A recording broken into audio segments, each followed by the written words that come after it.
So, when we think about what we need to live a good life, and we think about our children, there's some things that are taking shape right now that need to be discussed. We're seeing, as many of you may know, and as some of you don't know, we're seeing an incredible push for a piece of new mining law called AB 426.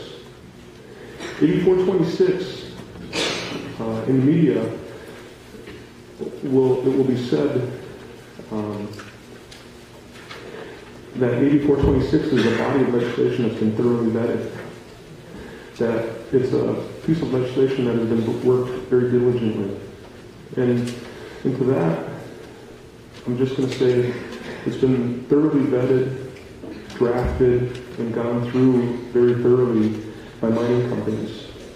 And it's exactly the type of giveaway of Wisconsin's lands and waters that would allow a mining company to profit in a water-rich area going after a low-grade body of ore interladen with acid-producing rock, and that is tipped, this body of ore, that is tipped almost on its head, going almost straight down into the earth. AB 426 has detail in it that essentially paints a picture to us in Bad River as to what the mining company has planned for us if they could essentially have their wish list on how they approach the lands and waters around us. What are some of our issues with that?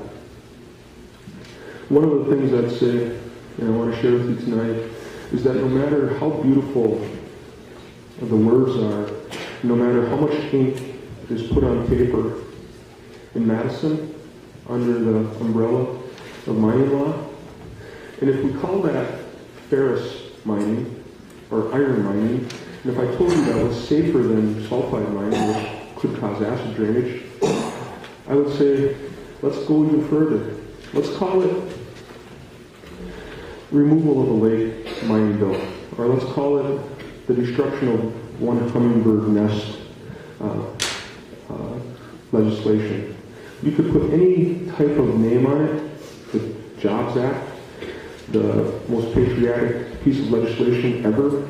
You could put any label you wanted on that mining law, and you could write and put as much ink on that paper as you want. And we're still going to be dealing with something that isn't going to change, and hasn't changed for 1,000,000 years. And that is really, essentially, the geologic composition of what's in that ground. And what is in the ground is what nobody wants to talk about right now. And there's a reason for that, and I want to share that with all of you.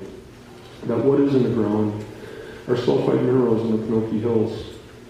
And sulfide minerals are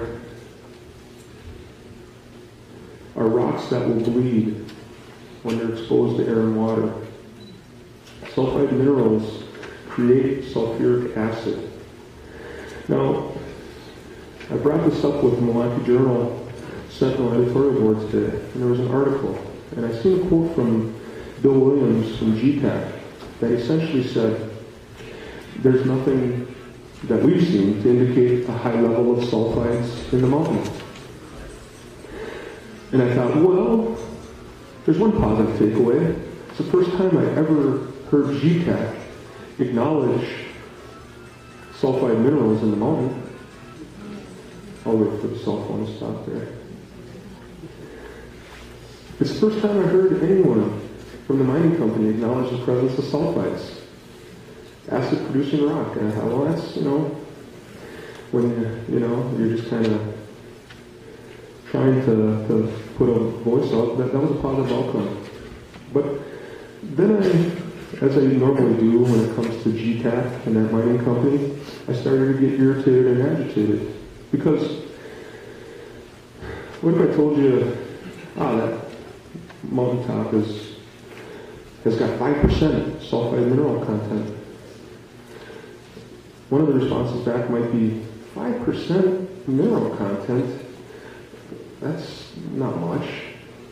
But then I told you we're talking about around 666 million cubic yards of waste rock that would need to be moved for GTEC to get at that ore body.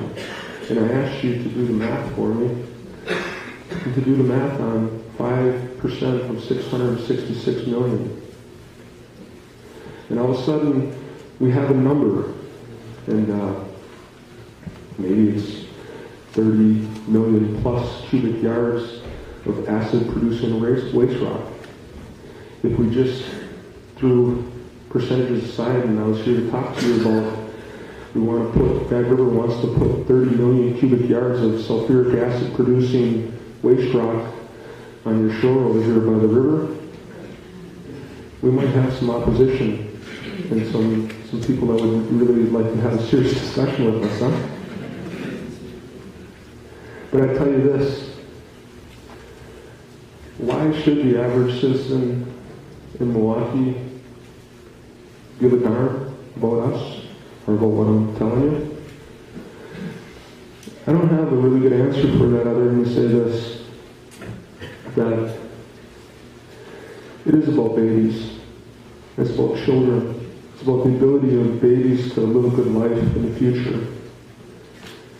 And when I think of all of you that have been gracious enough to come spend some time with us here, and I think about your children, and I see a couple little children, and I think about your grandbabies, and maybe even some of the grandchildren that are on their way.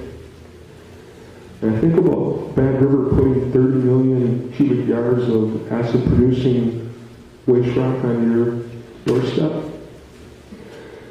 And as a result of that, harming your children, I would tell you this. The Bad River tribe would never do that to you. Never.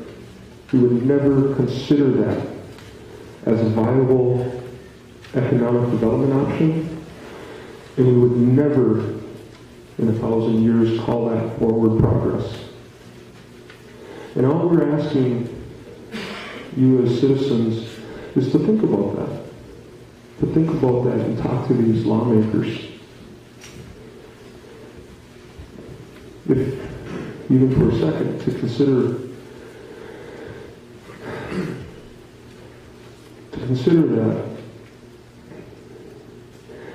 in helping us preserve what we have, the byproduct for all of us is we end up setting a course for everybody in Wisconsin.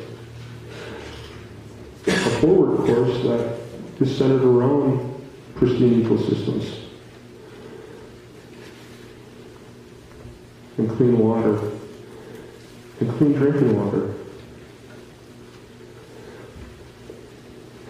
Overshadowing everything we're talking about is context and the reality that all around us there's drought and climate change, and global warming, and exotic invasive species. And if left alone, Bad River and the state of Wisconsin would have its hands full trying to pass on what we have right now in the form of beautiful, beautiful lands and waters. If left alone for mining, we would have our hands full passing on the good things that we got to future generations, not counting what mining could do to us. Those are things to think about. Because when we think about that stuff, it has improved potentially 15 years of job growth.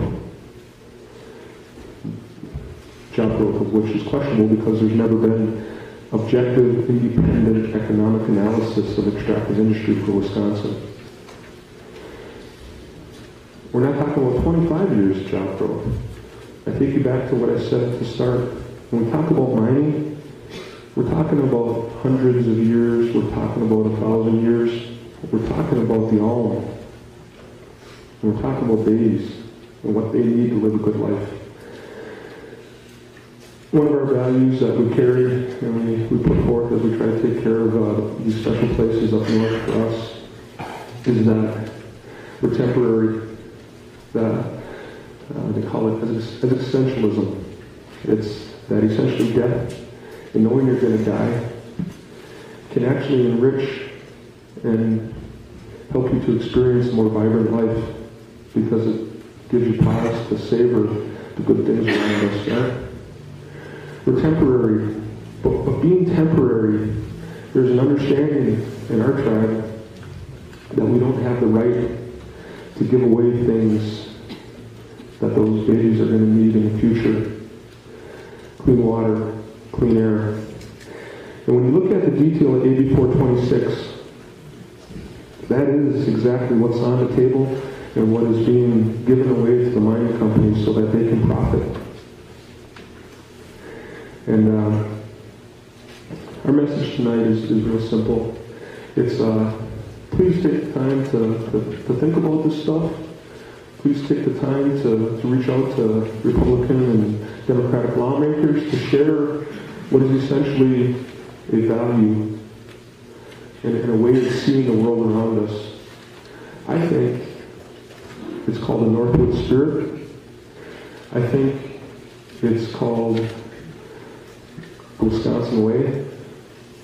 And I think our current mining law is a manifestation and a current body of law that represents all of that stuff and everything we've talked about tonight. And I always hope in the back of my mind that lawmakers understand that their forefathers took the time to diligently review the merits of boom and bust economy that comes with extractive industry to create the current mining law in Wisconsin. Doing away with it has got to be looked at and discussed and dialogued about. And that's some of the stuff that we wanted to put forth tonight. So I want to thank you for listening to some of my words. I could talk your ear off into the wee hours of the morning, and some of the good folks that came down from Bad River know that, and they're just like, no. But we will stick around, and I'll stay as long as it takes to answer any questions about who we are, what we think, and about mining as it pertains to us. So thank you all very much.